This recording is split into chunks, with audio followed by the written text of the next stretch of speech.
السلام عليكم ورحمة الله وبركاته. يا رب تكونوا بخير وصحة وسعادة. تعملي ايه يا ماما لو ابنك جه وقالك ماما انا اتضربت؟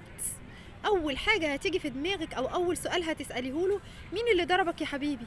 وتصرفت عملت ايه؟ ضربته ولا رحت للميس؟ في امهات بتقول بقى ايه: روح اشتكي للميس.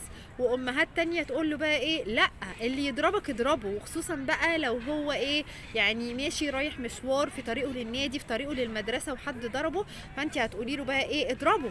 ولو معرفتش تضربه بايدك هات طوبة كده احدفه بيها، ولا هات عصاية، المهم تتصرف، ما تسيبش حد يضربك.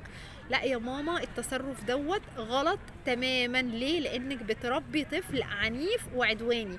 الموضوع مش هيقتصر بس على الناس بره، لا، ده مع اقرب مشكلة ما بينه وما بين اخته او ما بين اخوه، اول حل هيلجأ ليه هو العنف. يعني اخوه الصغير قاعد بيلعب معاه وحدف اللعبة كده، خلاص خلص الموضوع، هتبص تلاقي رد الفعل ان هو قام ضربه على طول.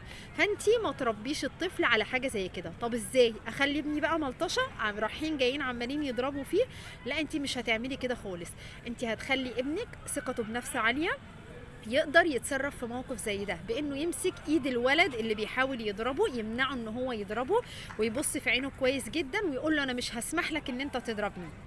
نظرة الثقة بالنفس ديت، ان هو باصص في عين الولد، ونظرة الثقة بالنفس ديت وان هو ماسك ايده جامد، دي هتبدأ تخلي الطرف التاني يقلق. هتبصي تلاقي الطفل دوت بدأ ان هو يبعد عنه. خصوصا على فكرة ان الشخص اللي هو المعتدي دوت او الطفل التاني اللي هو بيعتدي على ابنك بيبقى عارفة في الاول الولاد كده بتجرب، خصوصا بقى لو كان ولد بيبدأوا بقى يجربوا. طب ده لو اتلطش كده وسكت وكان هادي كده ومطيع، فما فيش مشاكل بقى في الراحه وفي الجايه ابدا الطش فيه.